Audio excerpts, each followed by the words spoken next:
I used to believe I had the perfect marriage. I was wrong about everything. My name is Daniel Carter, and at 39, I thought I had life figured out. Financial consultant at a respected firm downtown, owner of a 4-bedroom colonial in Westchester, father to 2 beautiful children, and husband to Melissa, the woman I'd been with for 14 years, married to for 11. The house smelled like vanilla candles that evening in April.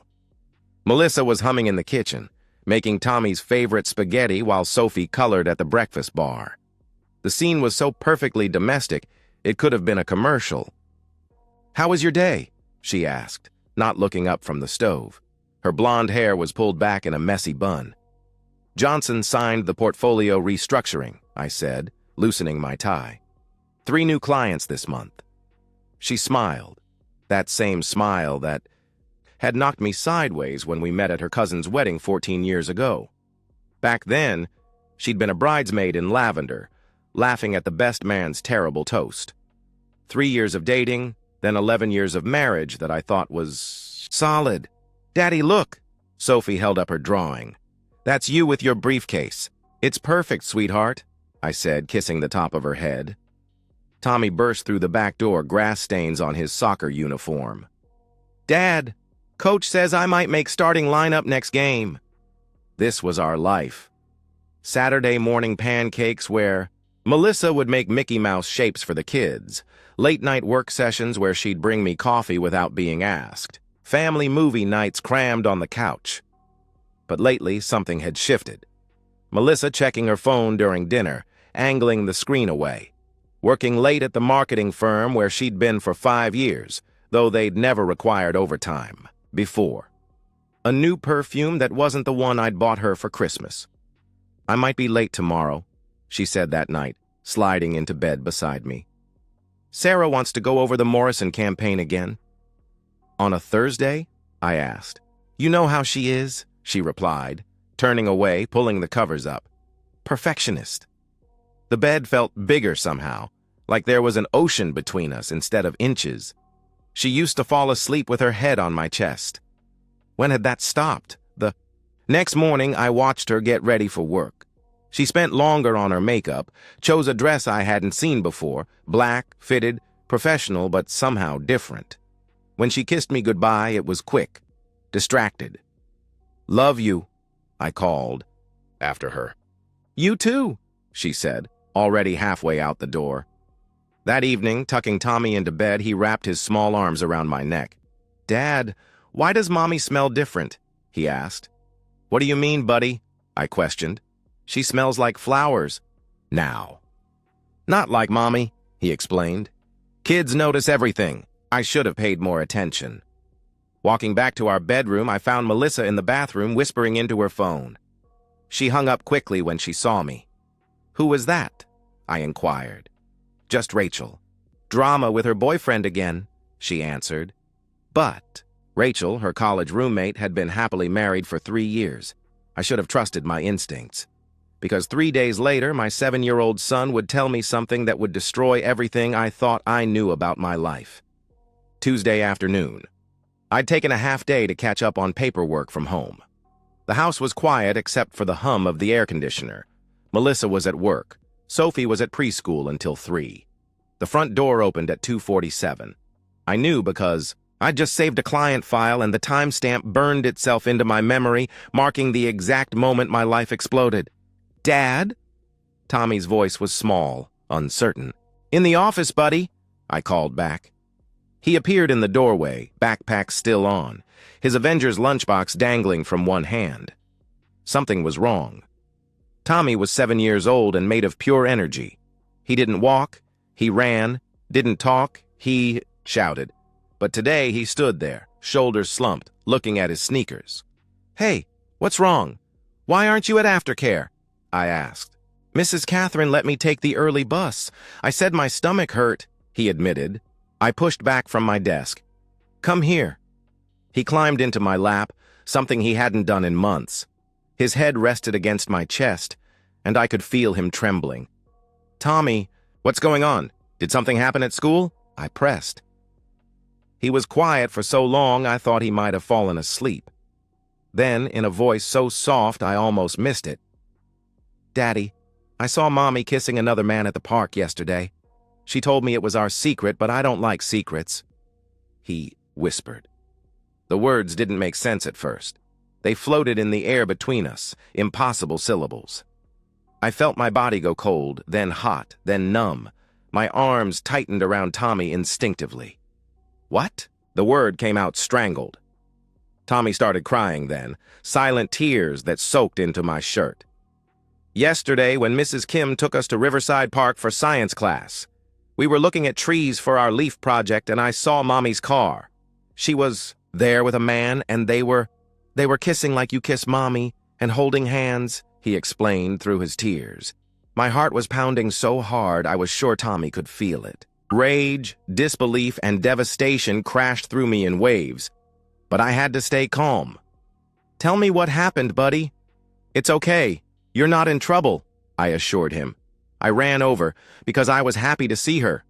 But when she saw me, she looked scared. The man walked away really fast. Mommy said I couldn't tell you because it would make you very, very sad. She said it was a special secret and I'm good at keeping secrets, right? But my stomach hurts, and I don't want to lie to you, Daddy. He confessed. What did the man look like? I asked. Tall. Dark hair. He wore a suit like you, but gray. He had a nice watch that was shiny, Tommy described. Melissa had taken Monday afternoon off for what she'd called personal errands. She'd been at Riverside Park during Tommy's field trip, thinking she was safe. Did Mommy say who he was? I inquired. She said he was helping her with a surprise for you. But it didn't look like a surprise, Dad, he replied. You did the right thing telling me, I managed, my voice steady despite the earthquake inside me. Secrets that hurt people aren't good secrets. I'm proud of you for being honest. Are you very sad? He asked. Sad? I was experiencing emotional fission. Every atom of trust and love splitting apart into pure rage. But Tommy didn't need to see that. I'm okay. Hey, why don't you go play Xbox for a while? You can have extra screen time today, I suggested. Really? He asked. Really? And Tommy? This stays between us for now, okay? Let me figure out the surprise Mommy mentioned, I told him. After he left, I sat in my office chair, staring at nothing. My son, my 7-year-old son, had just destroyed my marriage with 5 sentences. No, Melissa had destroyed it. Tommy had just told me about the wreckage. My mind raced through the past months with new clarity. The late nights, the new clothes, the way she'd been distant, distracted, how she'd been less interested in intimacy, claiming exhaustion, the weekend spa trips with friends I'd never met. The businessman in me began to take over. Emotion was useless now. I needed facts. I needed proof. I needed leverage. I opened my laptop and started researching divorce lawyers and private investigators. Melissa would be home in 3 hours, expecting dinner and normalcy. She'd kiss me hello like she hadn't been kissing another man 24 hours ago.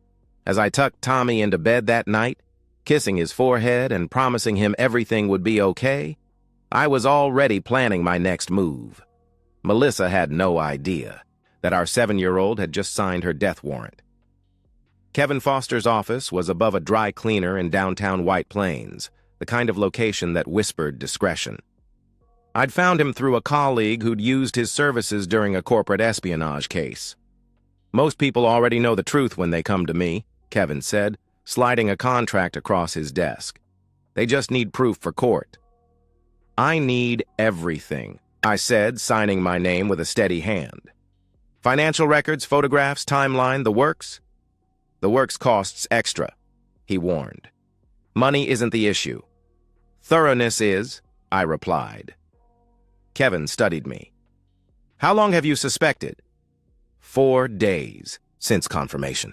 But looking back, probably 3 months of signs I ignored, I admitted. That's usually how it goes. The retainer covers 3 weeks of surveillance, background checks, and a complete evidence package, he explained. I provided Melissa's details, work schedule, regular haunts, gym membership she barely used, her parents' address she supposedly visited every Thursday. Kevin took notes on a legal pad. "Any idea who the guy is?" he asked. "Tall, dark hair, wears gray suits and an expensive watch. My 7-year-old saw them together," I answered. Kevin's expression shifted slightly. "That's rough. Kids shouldn't have to carry that," he commented. The next 3 weeks were a masterclass in deception. I became an actor in my own life, playing the devoted husband while my marriage rotted from the inside. Every morning I'd make breakfast: scrambled eggs for Tommy, cereal for Sophie, coffee with 2 sugars for Melissa. Normal, routine, while she checked her phone and smiled at messages I knew weren't from Rachel or work. "Working late again tonight?" I'd ask, voice carefully neutral. "The Morrison campaign is killing me," she'd reply, not meeting my eyes. "You know how it is." I did know. Kevin was sending updates to a secure email account. Day 3, Melissa at the Marriott downtown, 12:47 p.m. to 2:15 p.m. Day 5, dinner at Romano's with subject identified as Ryan Walsh, recently divorced financial advisor at competing firm. Day 8, another hotel, different location, 3 hours this time. The photographs arrived in batches. Melissa laughing at something Ryan said over wine, her hand on his thigh in his BMW. The 2 of them kissing in the parking garage of his apartment building, her body pressed against him with an urgency I hadn't seen in our bedroom for months. Each image was a scalpel, cutting away another piece of the man I'd been. But I cataloged them methodically, building my case. The financial forensics were equally damning. Charges at lingerie stores when she'd claimed to be grocery shopping, restaurant receipts for 2 during her solo spa days. The hardest part was maintaining normalcy at home, helping Sophie with her alphabet homework while knowing Melissa was texting Ryan from the next room, attending Tommy's soccer game together, playing the perfect family while she checked her phone, every few minutes. Making love to her twice during those 3 weeks when she initiated, probably out of guilt, and pretending I didn't notice she smelled like a different man's cologne. One evening stands out with crystalline clarity. Melissa was getting ready for another work dinner, wearing the black dress I'd bought her for our 10th anniversary. "You look beautiful," I said from the doorway. She smiled, that same smile that used to make my heart race. Now it made my stomach turn. "Don't wait up. These client things always run late," she replied. "I'll keep dinner warm," I offered. She walked over, kissed my cheek, careful not to smudge her lipstick. "You're too good to me," she said. The irony was breathtaking. I watched from the window as she drove away to betray me, wearing the dress I'd bought her, the diamond earrings I'd given her last Christmas, the wedding ring she'd sworn meant everything, Kevin called that night. "She's at Walsh's apartment, 3rd time this week," he reported. "Get pictures," I instructed. "Already done." "Daniel, there's something else. I pulled Walsh's phone records. Legally, don't ask how. They're not just having an affair. They're planning a future. There are texts about her leaving you, about ring shopping, about starting fresh. The guy got divorced 6 months ago, and apparently your wife thinks she's going to be the next. Mrs. Walsh," he revealed. I sat in my dark office processing this. She wasn't just cheating. She was replacing me, had already written me out of her future. "How much more do you need?" Kevin asked. "Everything. I want every text, every receipt, every minute accounted for," I demanded. The final week of surveillance revealed the full scope. Melissa and Ryan at a jewelry store, looking at engagement rings while she still wore mine. Meeting with a real estate agent about condos. Most damaging of all, an email thread where they discussed custody arrangements. How she'd position me as an absent father, too focused on work to properly care for the children. 3.5 weeks after I hired Kevin, he called me at work. His voice was different, satisfied, almost grim. "Mr. Carter," he said, "I have everything you need, but I have to warn you, once you see this file, there's no going back." Kevin's office felt smaller with the weight of evidence between us. The manila folder on his desk might as well have been a loaded weapon. My hands were steady as I reached for it. "Before you open that," Kevin said, "you should know it's comprehensive." "Everything," I interrupted, opening the folder. The first photograph stopped my breath. Melissa and Ryan at the Marriott, kissing in the lobby with the casual intimacy of established lovers. The timestamp showed 1:15 p.m. last Tuesday when she texted me about being stuck in a budget meeting. I flipped through systematically. Page after page of betrayal documented with professional precision. Melissa entering Ryan's apartment building at various times. The two of them at restaurants I'd never taken her to, upscale places where they held hands across white tablecloths. One image showed her laughing, head thrown back, more alive than I'd seen her in years. "The text messages are in section 2, Kevin said quietly. I turned to printed screenshots, hundreds of them. The evolution of their affair laid out in digital breadcrumbs. It started 4 months ago, longer than I'd suspected. Professional messages about a joint project that quickly became personal. Within 2 weeks, they were texting constantly. Ryan. Can't stop thinking about lunch. When can I see you again? Melissa. Daniel has a conference Thursday. Come over. My conference in Boston. I'd asked her to come with me, make it a weekend getaway. She'd declined, claiming Sophie had a dance recital that didn't exist. Further down, the messages became more damaging. Melissa. He's a good father. That makes this harder. Ryan. Good fathers don't neglect their wives. Neglect? I worked 60-hour weeks to provide the life she'd said she wanted. When had providing become neglect? The worst came near the end. A conversation from 3 days ago. Ryan. The divorce lawyer says if we document his work schedule, we can argue for primary custody. Melissa. I've been keeping a journal, all his late nights, missed dinners. Ryan. Perfect. 6 more months and we can file. Your fresh start. Melissa. Our fresh start. I love you. I set the papers down carefully. The final section contained financial records, credit card charges at hotels, totaling over $3,000. A savings account I didn't know existed. With regular deposits, she was building an escape fund. There's one more thing, Kevin said, sliding another photograph across the desk. This is where it gets interesting. Melissa and Ryan at Goldstein's Jewelers, her trying on an engagement ring while still wearing mine. The image was dated 2 days ago. But here's the kicker, Kevin continued, pulling out another document. Ryan Walsh isn't just planning a future. With your wife. I did some extra digging. He's been engaged to someone else for 2 months. A surgeon named Jennifer Liu. He's playing your wife the same way she's playing you. What? I asked. The ring shopping? It was for his actual fiancée.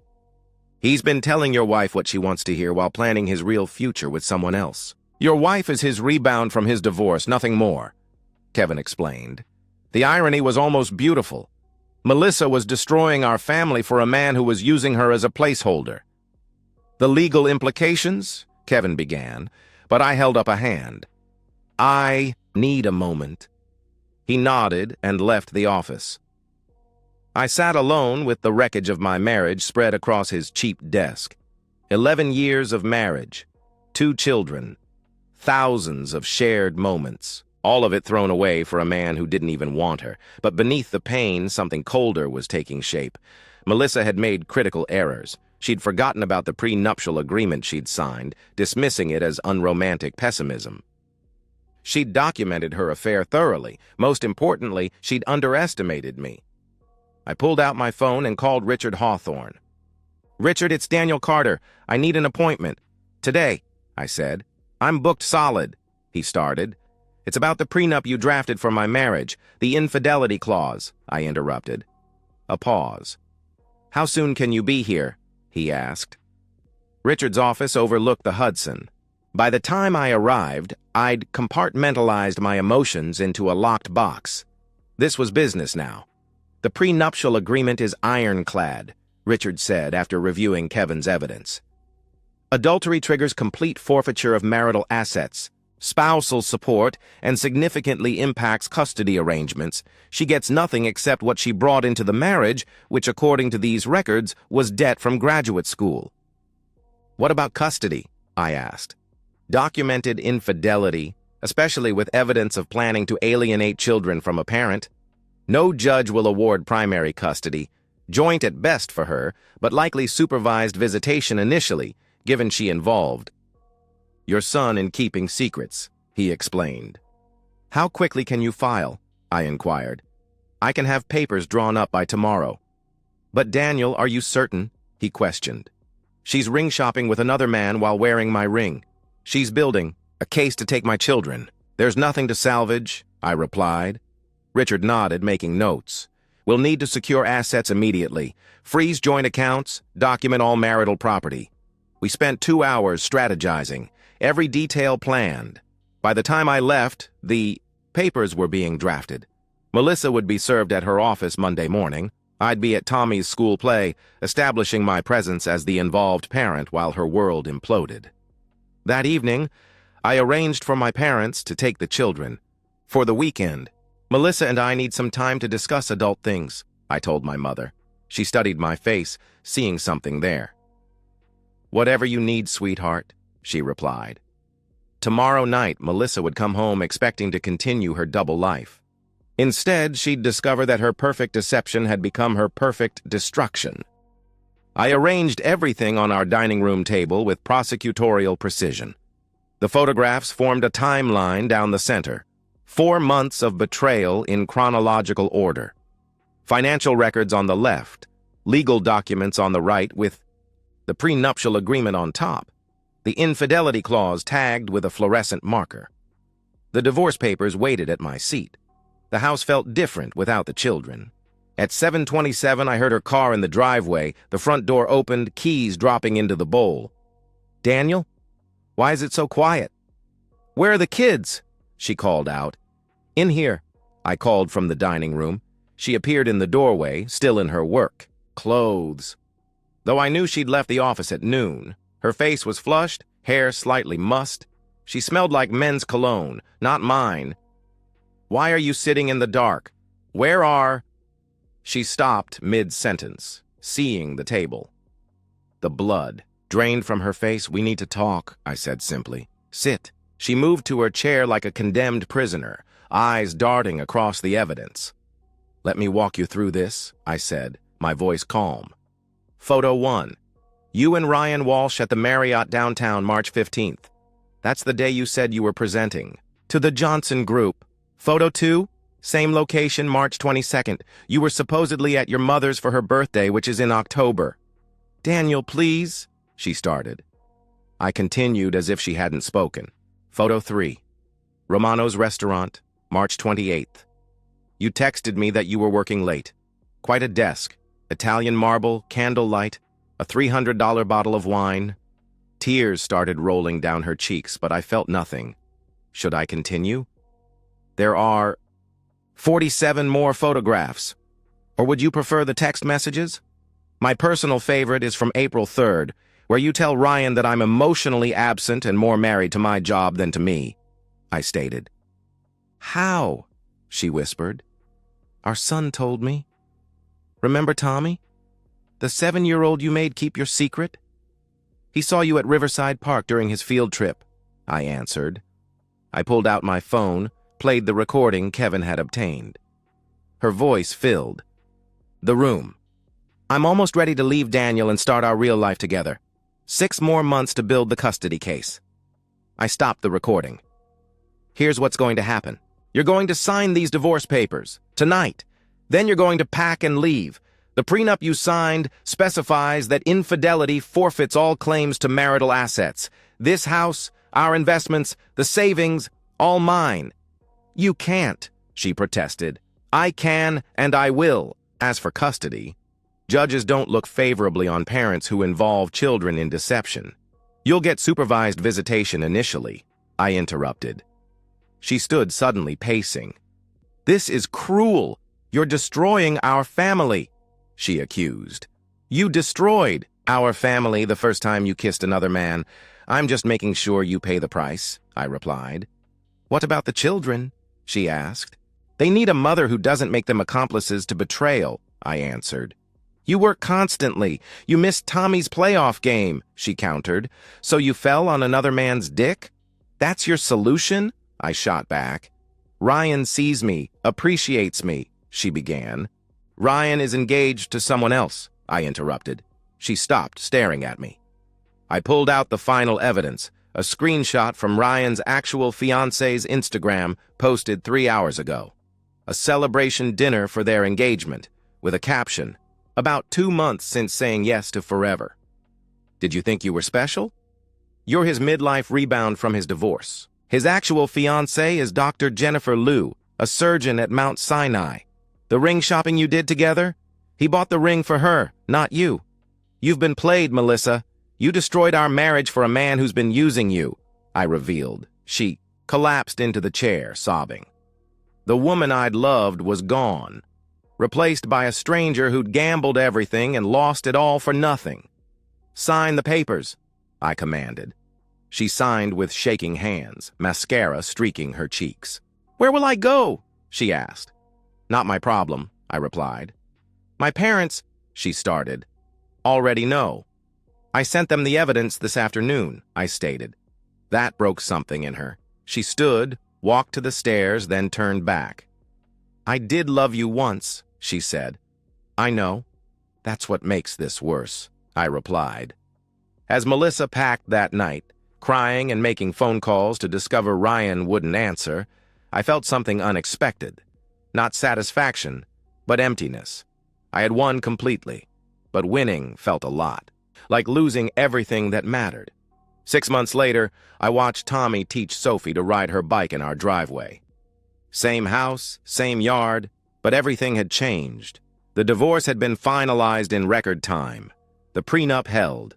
Melissa walked away with her car and $30,000 in debt. She lived in a 2-bedroom apartment in Yonkers now, working retail at Nordstrom. The children saw her every other weekend. Ryan Walsh had disappeared from her life the moment she'd confronted him about his engagement. His wedding to Dr. Liu had proceeded as planned. He'd moved to Connecticut with his new wife. Melissa never heard from him again. My parents had helped during the transition. Melissa's parents maintained their relationship with us, visiting the grandchildren regularly, disappointed but not surprised by their daughter's choices. Dad, look, Sophie called, wobbling down the driveway. I'm doing it! Great job, sweetheart, I cheered. Later, reading bedtime stories, Tommy asked, Dad, are you happy? I'm getting there, buddy, are you? I responded. He nodded. I miss Mommy sometimes, but I like when it's just us two, he admitted. That's okay. You're allowed to miss her, I assured him. Do you forgive her? He asked. I'm working on it. Forgiveness takes time, I answered. I thought about the journey, from betrayal to rage to this strange peace. Justice and satisfaction weren't the same thing. I'd protected my children, preserved my dignity, made Melissa pay the price. Sometimes I wondered if I'd been too ruthless. But then I'd remember Tommy's tears about Mommy's secret, and my resolve would harden. The perfect lie was gone, replaced by imperfect truth. A smaller life, but built on solid ground. Just a man and his children starting over, it was enough. And so, we've reached the end of today's story. Was it what you expected, or did it take a twist you didn't see coming? I'm curious to hear your thoughts. Share them in the comments below, and let's get a conversation going. If this story kept you hooked, make sure to hit that like button. And if you're new here or just haven't subscribed yet, now's the perfect time to join our community. I bring you fresh, captivating stories every day, so click that subscribe button and turn on notifications so you never miss out. Thanks for watching, and I'll see you in the next one.